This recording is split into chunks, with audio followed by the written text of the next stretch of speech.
Hey you guys, so check out this article on Wall Street Journal. It says U.S. authorities charge two men in an Iranian directed plot to assassinate the Saudi Arabian ambassador to the U.S. on U.S. soil. Then it goes on to say that the U.S. Attorney General Eric Holder claims that the Iranian government was ready to spend $1.5 million to hire a Mexican drug cartel hit squad. Now, how does he know that? Probably because he allows these Mexican drug cartels to buy guns in the US. This reminds me of Operation Fast and Furious. And if you're not familiar with Operation Fast and Furious, it's just some Justice Department fuckery that he's been linked to. Now, the operation allowed operatives of Mexican drug cartels to purchase guns at licensed U.S. firearms dealers, and they did nothing to intercept the gun purchaser or retrieve the guns, even when they were under active surveillance by federal law enforcement officials.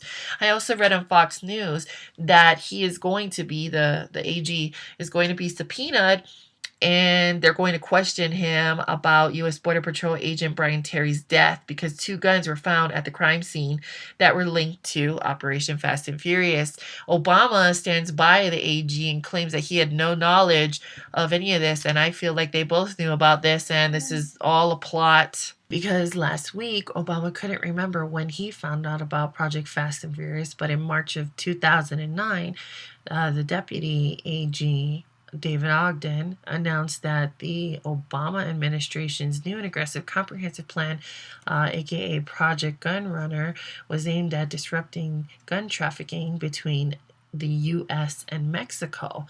Now, back in May, Attorney General Eric Holden testified that he found out about the sale of weapons to Mexican drug cartel in the last few weeks. However, big government has found a 2009 speech by Holder on the Department of Justice's own website that proves he was aware of Operation Gunrunner. Next, do you guys remember Naira? She did a testimony before the Gulf War, and I have a video. While I was there, I saw the Iraqi soldiers come into the hospital with guns. They took the babies out of the incubators, and left the children to die on the cold floor.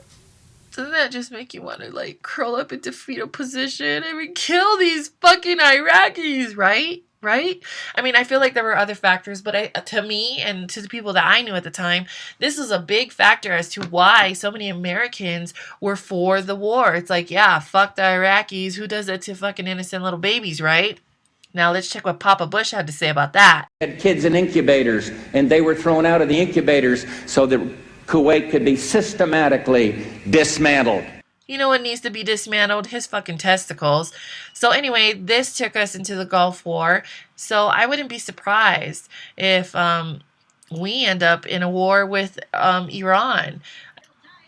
So I've been trying to make this video for like 9 hours or something, and I refreshed it just to see what time it was here. And when I refreshed it, this article completely changed. This is not how it looked earlier. So they did a lot of editing to this article. I will still link it, but it's not the same.